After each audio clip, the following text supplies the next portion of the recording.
daawadayaal assalaamu calaykum waraxmatullah kusoo dhawaada barashada xisaabta magacaygu waa Shini Gestir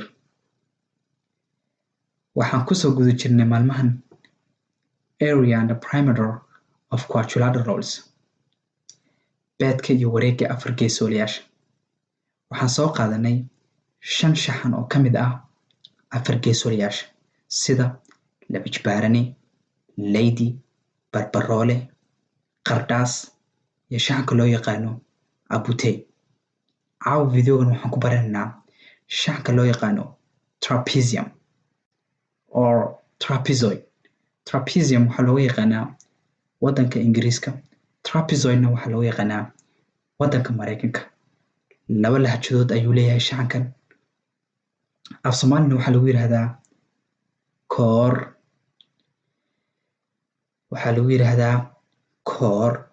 waxaa laga maarmaan ah inaad xasuusan tahay shaxanka koor wuxuu noqdaa oo u kala baxaa laba qaab waxaa la kala yiraahdaa koor iyo koor labaale ah waa inaad saa u kala fahamsan tahay halkan waxaa kaaga muuqda marka labadii shaxan ee u kala baxay shaxankii trapeziumka shaxankan halkan kaaga muuqda ee u eg sida baabuurta tusaale ahaan wuxuu u egyahay shaxankan sida baabuurta shaxankanna wuxuu u egyahay haddii aad xasuusatid koorta geela oo kale haddii aad Soomaali tahay waad garan kartaa koorta geela meel walbay taalaa bahashii qowqow dhahaysay halkan hadaad ku sawirtid koorta geela ayuu egyahay halkanna sidoo kale baabuurna wuu noqonayaa koorta geelana wuu noqdaa koor geel oo noocan ah way jirtaa koor geelna noocan way jirtaa sidaa darteed ayay Soomaalidu waxay ugu bixiyeen shaxankan koor Englishkan waxaa lagu yiraahdaa kan trapezium caadi weyn magaca trapezium kaliya wata kanna waxaa raaca isosceles trapezium af Soomaalina waxaa lagu yiraahdaa koor labaale ah marka waa inay labada shaxan ay sida ku kala cad yihiin caawa marka waxaan baranaynaa shaxankan beedkiisa iyo wareeggiisa shaxankanna waxaan ku qaadan doonaa insha Allah biidnillahi kariim videoga ku xiga waa insha Allahu tacaala hadduu ilaahayna gaarsiiyo haddaba marka su-aasheena waxay leedahay find the area and the perimeter of trapezium or trapezoid raadi beedka iyo wareegga shaxanka koor waxaana la siiyey inuu dhinacan haysto 8 cm dhinacana uu haysto 5 cm cabir ah dhinacana uu leeyahay 10 cm oo cabir ah areagiisa waxaa lagu helaa base 1 lagu daray base 2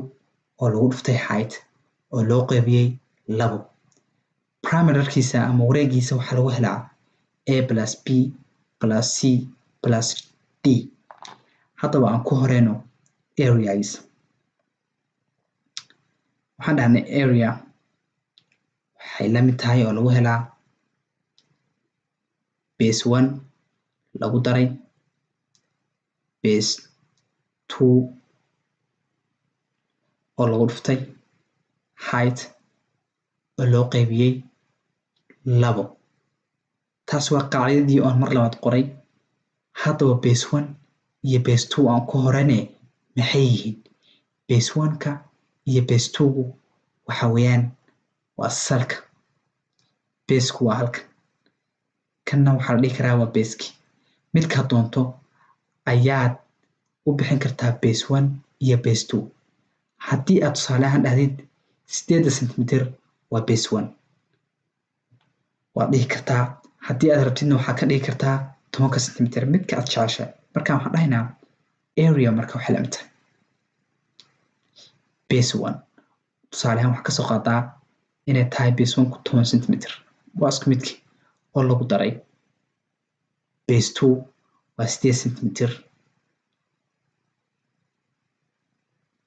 qowskii u soo xir oo lagu dhuftay heightku waa 5 cm waayo waxay sameynaysaa xagal quman heightku mar walba wuxuu perpendicular ku yahay base-ka ayuu ku fadhiyaa wuxuuna sameeyaa 90 degree kaas ayaa la yiraahdaa height-ka marka height-ku waa 5 centimeter haye oo loo qaybiyay marka 2 qaacidadii marka waa isticmaalnay hadda qaacidadii haddaan isticmaalnay xisaabtan marka waa inaan xalinaa xisaabta markaad xalinaysid waa inaad soo xasuustaa cashir aan soo qaadanay oo dhahayay order of operations wuxuu dhahayay marka hore waa inaad xalisaa xisaabta ku jirta qowska marka sharcigu waa saas xisaabta qowska ku jirta waxa weeyaan waa 10 oo lagu daray 8 waxa weeyaan markaas waa 8 area waxa la mid tahay 8 lagu dhuftay 5 oo loo qaybiyay 2 marka halka aad joogtid waxaad samayn kartaa inaad 8 u qaybsid 2 ood ku dhufatid 5 ama inaad 8 ku dhufatid 5 ood u qaybsid 2 ikhtiyaarkaada iska leh marka waxaan dhahaynaa inagu 8 u qayb 2 waa 9 marka waxa ku dhufataa 5 9 lagu dhuftay 5 waxaan ognahay inay tahay 45 area marka waxa la mid tahay 45 centimeter square shacankan beedkiisu waa 45 centimeter square wadada sahlan ee fudud ayaa lagu helaa shacanka koor beedkiisa waxa inoo taala inaan soo helno haddana perimeterka saan ku heli karnaa perimeterka waxaana la siiyay qaacida dhahaysa a lagu daray b oo lagu daray c oo lagu daray d waa dhammaan siderka dhankan waa a dhankana waa b dhankana waa c dhankana waa d a marka waxaan haysanaa 5 centimeter waxaan dhahaynaa a waxaan haysanaa 5 lagu daray b maxaan haysanaa 8 centimeter oo lagu daray c ma haysano oo lagu daray d maxaan haysanaa d waxaan haysanaa 10 centimeter c bas aynaga maqan d waxaan haysanaa 10 centimeter marka maxay la mid tahay waxay la mid tahay inaan soo helno waa laga maarmaan markii aad halka taagan tahay c ma haysatid c cabirka dhankan inaan soo helno waxaa kaalin weyn ka qaadanaysaa xisaabta la yiraahdo Pythagoras theorem waxaad xaq u leedahay inaad samaysid xariijin ku qotomeysa base-ka xariijintan waxaa English lagu yiraahdaa perpendicular height kaas marka perpendicular height-kan wuxuu sameeyaa marka aad saa u samaysatid wuxuu sameynayaa xagal 90 degree ah xagashan 90 degree markuu sameeyo ee saa u aragtid waxaa halkan kaaga muuqda marka saa u fiirisid xoog aad u fiirisid waxaa halkan kaaga muuqata inuu markii aad perpendicular-kan aad taagtay xariijintan aad ku istaajisay base-kii halka marka waxaa kaaga muuqda saddex xagal leh xagal quman saddex xagalkan leh xagal quman ayaa ku caawinaya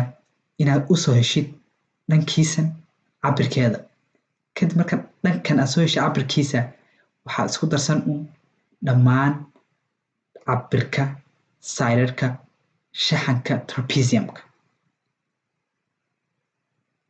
marka waxaa laga maarmaan ah inaan isticmaalno xisaabta loo yaqaano Pythagoras theorem haddaba aan sameynay intaan Pythagoras theorem-ka u tegin sidekan saddex xagalku waa farta guduudan ama kalarka cas hadba saa u taqaanid weeyaan saddex xagalku dhankan cabirkiisu seed ku garan kartaa dhankan cabirkiisu caqligayga wuxuu siinayaa dhankan inuu la eg yahay dhankan inuu la eg yahay dhankan cabirku isla ekaadeen marka dhankan waa 5 centimeter haye dhankan waa soo heshay saddex xagalkii dhankiisan waa soo heshay waa adigii hadda sawirayay dhahayay perpendicular height ayaa la yiraahdaa marka cabirkiisa waa soo heshay oo kan ayay isku cabir noqdeen waa 5 centimeter haye dhankan markaa waa imisa dhankan guduudan ee yarna waa imisa waxaan ognahay markii hore beesku inuu ka koobnaa intaas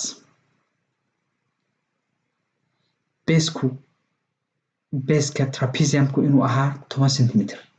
markii uu halka ka kala go'ay beeskii intiisan cad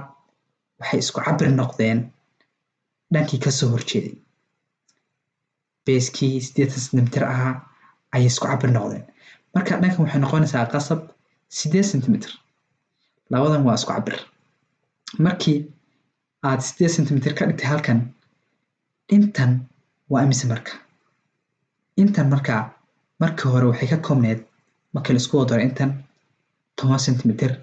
8 ka goo marka 8 waxaad ka gooysaa 10 qasab intan waxaad ogaatay inay tahay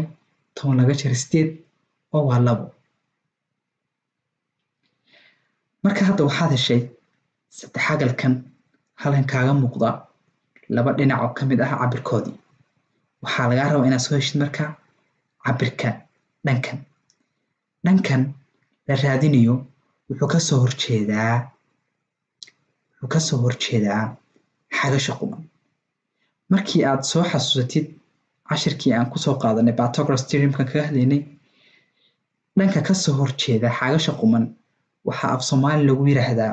shakaal waa dhinaca ugu dheer saddex xagalka leh xagasha quman waxaa English lagu yiraahdaa dhinacan hypotenuse waxaana la siiyaa normally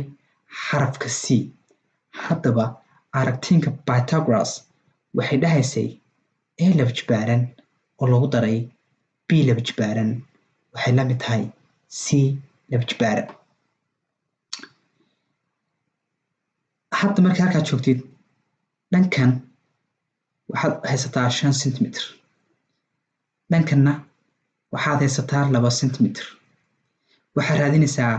waa dhanka ugu dheer xarafka waxaa la siiyaa c marka labadan dhan ee gaagaaban waxaa English lagu yiraahdaa leg iyo leg waxaa la siiyaa xarafka a iyo b midka aad doonto ayaad siin kartaa a midka aad doonto ayaad siin kartaa b hadda haddii aan iska doorano 5 waxaan ka soo qaadaynaa inuu yahay xarafka a dhankii a inuu yahay marka a waxa weeyaan 5 laba jibaaran oo lagu daray b na waa 2 laba jibaaran laba jibaaran waxay la mid tahay marka c laba jibaaran 5 laba jibaaran macnaheedu waxa weeyaan 5 lagu dhuftay 5 oo la mid ah 5 iyo 20 oo lagu daray 2 laba jibaaran waa 2 lagu dhuftay 2 oo macnaheedu yahay 4 waxay la mid tahay 4 marka 5 lagu daray 4 waxay la mid tahay c laba jibaaran 5 iyo 4 isku dar waxaan ognahay in la mid tahay 9 waxay la eg tahay c laba jibaaran halka markii aad joogtid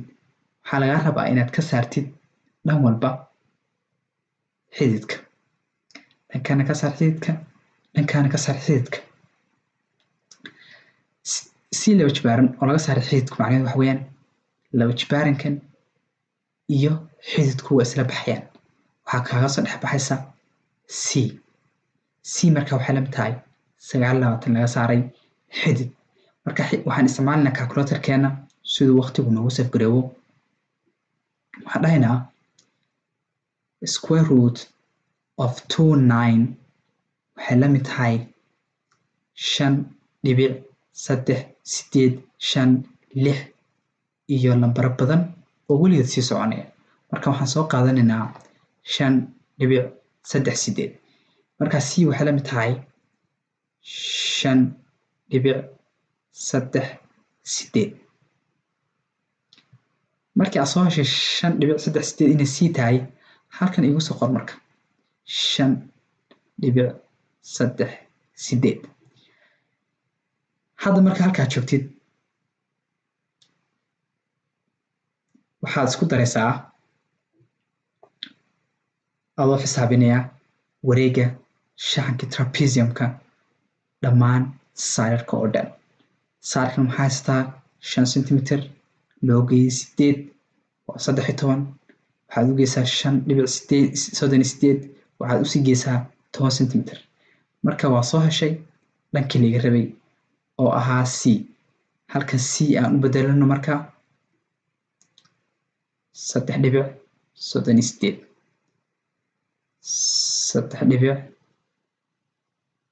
waxaan jeedaa 5.38 marka intaas ku wadar kadib waxaa soo heshay wareegii cabirkiisa. waxaan dhahaynaa 5 lagu daray 8 oo lagu daray 5.38 oo hadda soo helnay oo lagu daray 10 waa 28